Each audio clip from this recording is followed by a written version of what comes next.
it, okay? Hi, Let's listeners. do it. Thanks for joining. We have again Jay and we have Nicole. Nicole in Chicago and Jay in Madrid, outside of Madrid, somehow. While I am close to the Rio Manzanares, okay? Oh, nice. I love it. It's such a beautiful day today in Madrid. Yeah, forgot to mention this. So 17 degrees. I mean, it's nice. So Wow. thank you guys for doing this with me. And last time we had a very interesting conversation, and we decided we want to dive dive deeper. And two things I wanna bring to for conversation. One is the entrepreneurship, and also because of the new revolution of artificial intelligence, what it actually means for the people who work in all kinds of jobs, software developers or whatever, right? Or even you in your administration of your company, right? Yeah. And while you're eating, okay, maybe Nicole can start from her point of view. What do you think about artificial intelligence? What do you used in the past? You told me that you used ChatGPT. I mean, a lot of people using that. But tell us about the experience, how you like it, how you found it out, and what it does for you actually. So I found out about ChatGPT because I was planning my Euro trip like this past summer, and I didn't really want to put forth all the energy and the effort in order to like really plan. So I decided, okay, go on ChatGPT. Please create me itinerary for like Paris for like 5 days, and then like literally just like generated a whole entire itinerary from like Monday through Friday. And I decided, okay, this is way better because when you're backpacking, it's think about like logistics, where you're staying, you know, how many days you want to stay in a place for. So it's just, it takes so much time in order to like really research where you want to go to. And I did the same thing as well for Budapest. I just decided to use ChatGPT and I'm like, oh, here you go. And it was so much easier than just like planning everything and that kind of thing. So it just like was less work upon my behalf, but that's all. Did you actually play it with this kind of prompting? Because without prompting, it's not more than actually a search engine. And let me explain this, because for me, it's called generative artificial intelligence. It is not more than a search engine, only that you have more features to do something. Let's say, go to this website of maybe Budapest.com, if that even exists, doesn't matter. That's just an example. And show me all the 10 best spots to visit, right? And then, I mean, you have to prompt it in a way, right? But the difference is, if this information is available in the internet, then only that's what you get it. Because I tried it with to get deeper, and of course, if it's not available public, then you won't get this information. Let's say I asked, who's the CIO of this company? No, it was not public available, right? It's true. It's true. You're right. Yeah, I just feel like ChatGPT makes things easier. Like, for example, my friend's looking for like a full-time job, and she's like, hey, she's like, I used ChatGPT to create my whole entire resume. And I said, that's so smart, because now she has like an actual interview. I use ChatGPT as well for like cover letters. But the thing is, like, I use it like as an actual like an outline, but then I'm also able to edit it as well in like my own words. Because if they just like see like all these like copy generated like resumes and CVs, they know something's up. It all looks the same. So it is important to make sure like you're making it very specific in terms of the prompt, and like make sure like it's very personalized as well. Yeah. Yeah, and then you can say in the prompt, I'm this kind of person, so put more personalized stuff in it. But on the other side, I mean, before ChatGPT, you was looking in the internet search engine, Google or Bing or Yahoo, all times, then you would find also examples, and you would never use exactly the example, because you would have to always change it in for the resume based on who are you and what you are actually applying for. So, I mean, there's a lot of hype about it, and also kind of fear, and that's where we could bring Jay in, that people think now with this technology, they're not needed anymore, right? I mean, especially we talked about coding. Coding goes actually in a direction, come on, where it started with real languages, and now it's became over years to scripting, and now it's more the no code, that you do a visual, you put the blocks together, you use only libraries and say, I want to do this, and then you build it actually visual, right? With JNode or Node.js or something, right? Yep, exactly. So that's the thing. Yeah, yes, it is already making a lot of jobs obsolete. You know, like AI is revolutionizing graphic design right now, for instance. Like, you know, I can go and generate like whatever graphic that I would like to see. And there's like a lot of tools that will help me do my whole branding. In the past, you know, you needed to hire like a person to do your marketing and branding. Now you can just do it like for $20 a month. You can have like a branding package. So the way I look at it, though, like all these AI tools, they need people to operate them. They need people to teach them too. And they need people to program them as well. So they need a lot of babysitters around those AI thingies, you know, and people to kind of maintain them as well. So yes, it is taking up some jobs, but it's creating more jobs as well. The only disconnect here is the skills that people have. So if you're someone who is afraid to be replaced by an AI, then you got to ask yourself, what are skills that I can learn that maybe I can work in a data or an AI related field? And it's not always programming. Although programming can be very easy to learn and technology can be very easy to learn, but there's so many other jobs out there which are needed. Yes, data engineering, machine learning, all those topics, yes, they need some technical savviness, but there's also the people who are working with the insights. Like, well, okay, you talked about ChatGPT. Where is it getting its information from? Someone has plugged into it a data source, you know, and someone needs to perhaps like clean up that data, make it understandable for the GPT as well. So there's people working on that data to make it easily readable. And some of those, they don't really require programming knowledge. So maybe all you need is like a basic understanding of the field and the concept of machine learning and AI. And then you can start getting involved in things like insights or visualization. If you're more of a creative person, you can do visualization. If you're a creative person, then you definitely belong on one of those like, you know, DALL-E type tools where, you know, when someone gives you a prompt, the AI needs to generate a creative, there's still people needed to review those, you know, to make sure that they fit the requirements or they don't violate like the woke agenda, or, you know, or they don't break the law, or they don't like expose privacy. So there's a lot of different things that people can still do. I mean, you made a good point that, again, if you use ChatGPT now out of the box, as I said before, it's just connect to the internet. But then you can build, say, okay, I use it as a front end, but I make connection to some databases or data what sits not in the public. And then we be talking about integration to these sources of data. And then we're talking about data privacy, we're talking about data security, right? Because then this data should be maybe not available for everyone, right?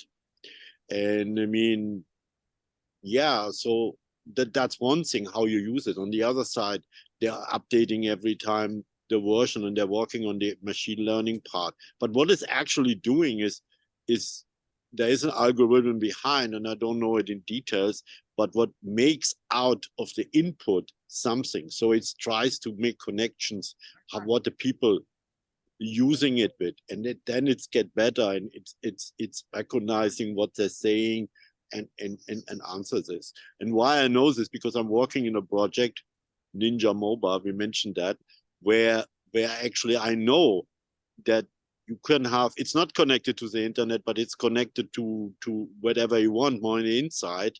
And then, but you're building actually the questions and the answers to it, right? And it's only doing this what are you actually giving to me. So it will said, who's Nicole? Nicole is this and this and this, right? But you have to give this information, or he can look it up from, because Nicole is mentioned in the new employee directory where you're working now, and then they have a small bio of you, right? So this is, the data has to be available, right? It's not doing it out of nothing. So you know what I mean? Yeah, you always need a data source, and this puts a big question mark on data privacy. Like, how much of data can you get access to, and how are we going to control like what people can access as well? Because, for instance, right now I use a tool called Notion to take all my notes. It's like my second brain. I put everything in I know Notions. I used it before in the test drive. And now Notion, what they rolled out a Q&A feature.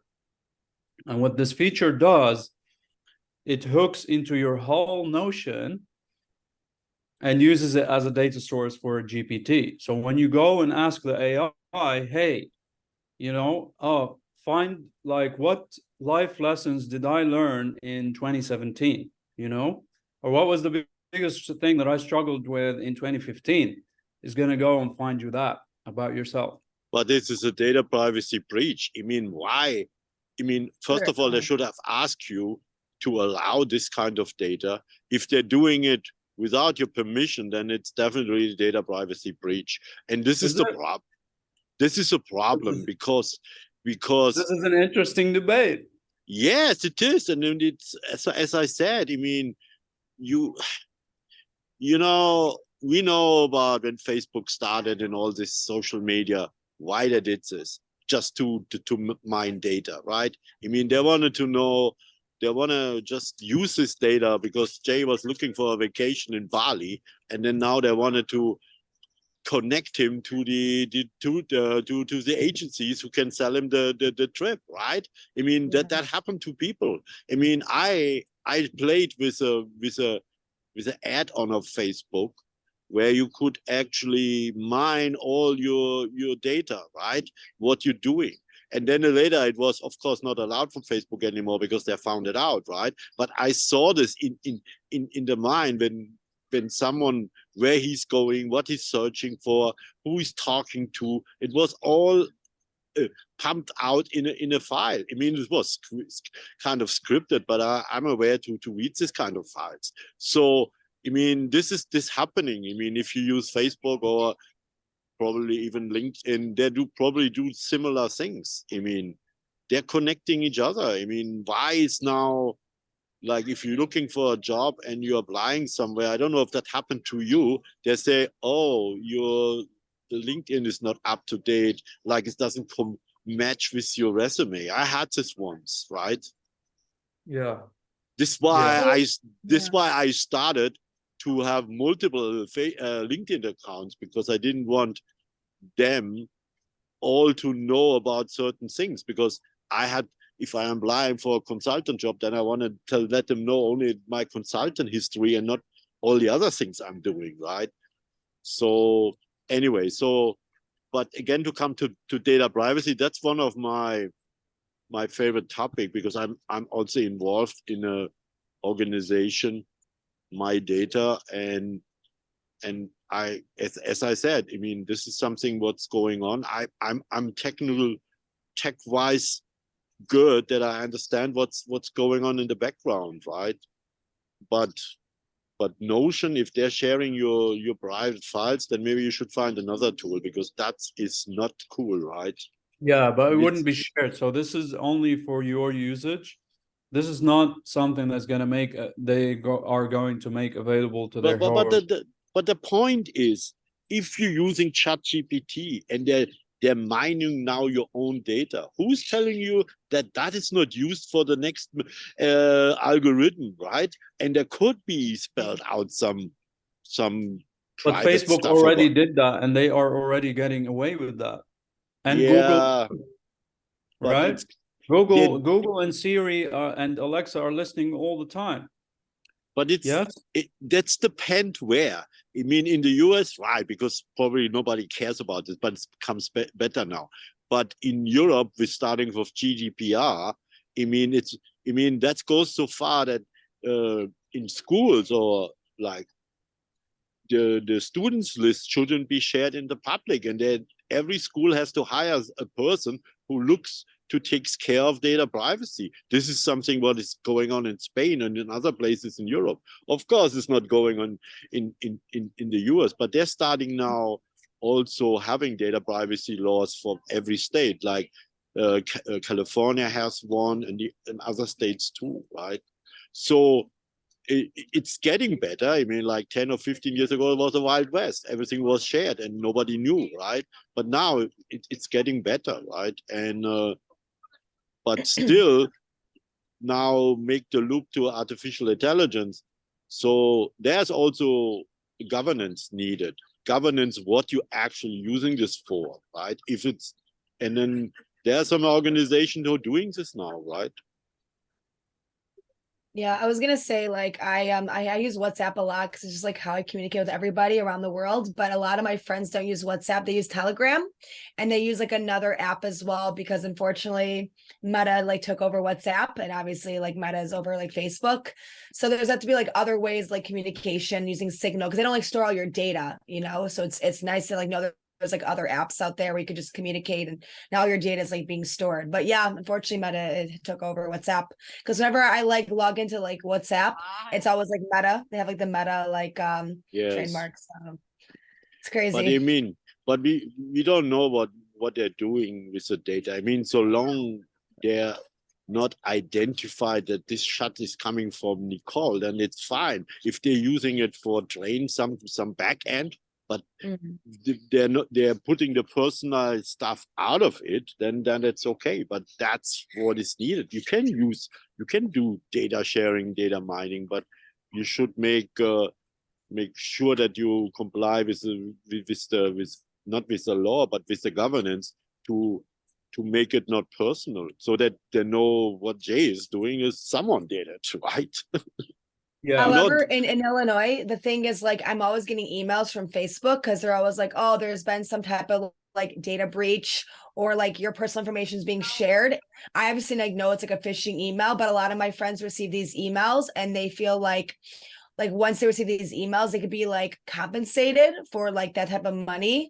So like you never know too. We should also talk about like phishing as well, like these scam emails, because that's also quite popular as well, like throughout the internet and that kind of thing too. Okay, now we're going to phishing. I mean, phishing is actually used to get access to inside. I mean, like they're phishing like the C-level or people working in the company because they want to get access to this company, right? Yeah. So sometimes you get these scam emails where you click on it and then they read up some of your information, and most of the time it's used for getting access to computer systems of this company. That happened a lot, but phishing is also used for other scam, right? I mean, like click on this and then they're making a transaction and you have to pay for something what is actually you don't need, or blah blah blah, something like this, right? Exactly, it's true. Yeah, I can understand. Yeah, I think phishing is a bit separate from like, yeah, it's definitely under the umbrella of data privacy. But what we're talking about is more related to like, okay, do I have the right to the privacy of my data? And I actually have a unpopular opinion about this because, or tell us, like, the only time I would worry about my data being shared is like when I'm in government or you know, like a CEO of a company and a lot of people know about me. Yeah, you know, I don't want anyone using data against me. But now if I think about this, I'm like, who am I for someone to come and target my data, and how are they going to find it? Like, most of my enemies don't know how to use an Excel sheet. You Okay. know? But this is now very interesting. You So, mentioned some government, right? I mean, government has all the laws on their side to do mining whatever they want. And you mean, if you registered in the country you live or you have a driver license, then they have data on you, right? sure, they do. The And thing is, I only think there's noise around this because a few people like thought they were smart and they were like, oh, data, you know, and it was made about politics. That's why there's noise about it. But you know, the truth is there's been data violations for a long time ago. yes, I Like totally agree. this, like for instance, you know, in Spain, a lot of things are made by one single brand, and you know, they have monopoly over like the market research and what the clients want, the customers want, and they make a whole bunch of range of products. And it's like everywhere you go, you see the same brand. It's like you're in Big Brother, you know. But the consumers are not really thinking about this as a way to like Big Brother them, because there hasn't been anyone who spoke up loudly enough to change that. But people definitely needs that some kind of variation. Otherwise, they are a victim of data violation in this. But the only reason why this whole digital data thing is noisy is because it was mixed with politics, and there was a whole bunch of people like who were thought they were smart and they wanted to make some noise about it, and that's why it happened. So I guess it's like more of a human nature thing. Like we only pay attention to the things which are like controversial, you know. But the truth is, our data is all over the place, and it has been for a while. Yes, it's totally correct. But the point is, you should have a choice. You should have a choice to say, I don't want my data shared. Only Mm. the necessary stuff, and that's it. I mean, you should have also a right, if you go to Amazon and they're having all your buying history or looking history, searching history, then you should have a right to say, I don't want this button anymore shared because I don't want to have anything to do with this anymore. So it becomes, as I said, my data. That's the foundation. And it, of course, we still in the beginning of this. And you're right. I mean, 10 years ago, nobody cared because nobody knew, or maybe they wasn't so sophisticated what they're doing right now with social media. But I'm still seeing a lot of people who care about this. And you said it's politics. I mean, yeah, but Europe started this, and they're now becoming the ones who are the trailblazers, right? Because other countries like Mexico, Canada was also in front of this, but they never pursued it in a way. But anyway, so that's what it is. So and why we came from AI to data privacy, but it's all about data. That's what we actually acknowledged with, also with artificial intelligence. It's just a more sophisticated way to make sense out of it, right? That makes sense. But here, to come a little bit to the second topic, how that actually influence your working environment in the future. I mean, yes, if you have to write a lot, then ChatGPT could be very helpful because you get scheduling of text, right? But on the other side, I can tell you some in the consulting world, we shared also templates if you do the report from a client. So it's similar. It's just now faster, right?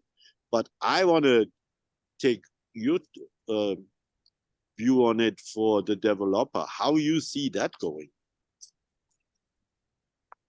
You say that the coding becomes easier and we focus only on integration of data. That's your opinion? It is helping a lot of coders code better. or a lot of people learn code, but it's still very limited as well. Like people, when this thing like rolled out, people gave it a lot more credit than it really deserves because it's still pretty limited, you know.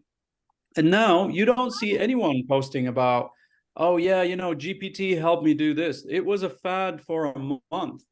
But then people start realizing that, yeah, this is still pretty limited. Like if I ask GPT right now, like, hey, can you code this in like the latest version of JavaScript? You know, it's the free version, its knowledge is from 2021. So, you know, it might not have access to certain lines in JavaScript to help me with that thing.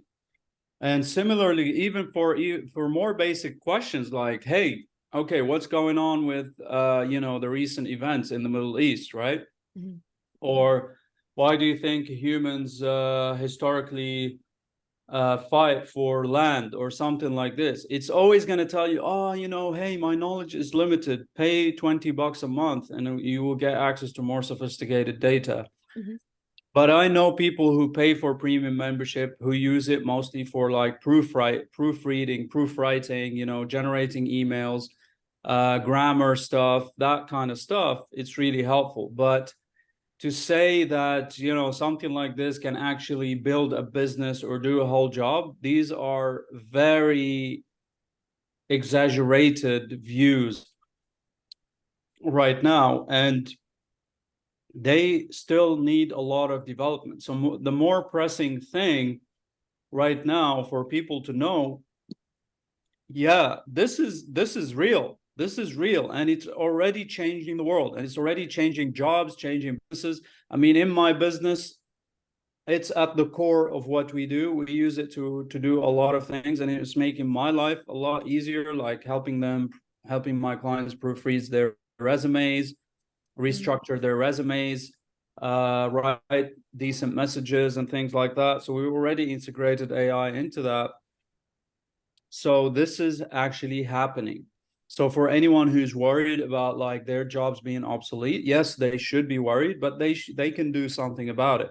And the best thing to do is to start upskilling and learning new skills which empower them to be able to work in the new generation, because the new generation is going to be about data, about information.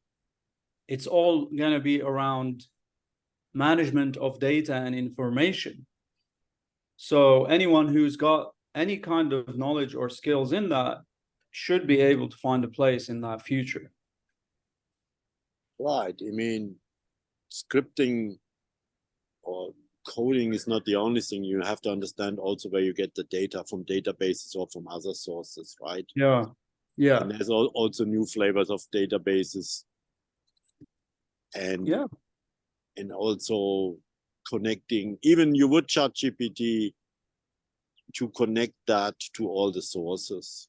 But I want to make also this point to say, yeah, ChatGPT had this idea, and while they're having this out, they're using this now to make their engine actually better, right? So they're using everyone like we using it to, we are becoming the beta tester in a way, right? Yeah. And Yeah, that's how it learns. So it needs that information to learn. So it needs those interactions with the whole bunch of users to learn, and that might create some distortion as well. This means, this is why they always warn you, like, hey, the information here might not be accurate. Be careful. What yada yada. You know, that yeah, kind of I stuff. have seen this now also when I used it a couple of times, that they're actually giving you these hints and said this information might be not accurate, right? So they're putting already the disclaimer out there.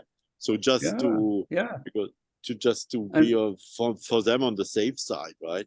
yeah, and this is proving that, you know, this is not totally reliable. People, like, you know, I see people like doing YouTube ads and saying, hey, I can help you build a business on GPT. This was a fad for a month or two after this noise, but now I don't see any of those because everyone wanted to jump on that wagon to make some quick money, and everyone talking about it. And now it's just back to normal. People start to realize the truth, which is, yes, this is real, this is growing, but it's not as big as people initially put it, you know, because it's still not fully reliable, still needs a lot of work.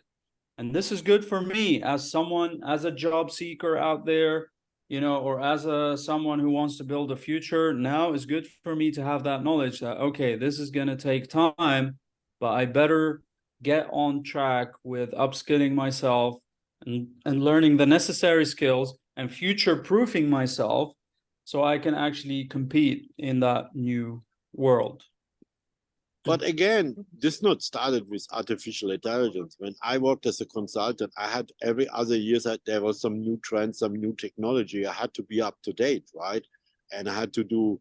It's never stopped to learn something new because there was a new technology, and in a new way also from the theory how to do things, right? So I'm used to it, and that's maybe that's why I'm also not so concerned about it. What else is coming? I just embrace it and want to understand it, how it helps me, or how I can tell other people how it's gonna help, right? That's true. Any of these things is like a wave, you know, the internet was a wave. You can either stand in front of it and kind of try and face it or go against it, or just ride it and make the most of it. So if you know how to ride the wave, you'll be good, you know, and you don't have to be the pioneer of the wave. Like people get this FOMO, like, you know, I got to be at the forefront of this and make the most money. No, chill.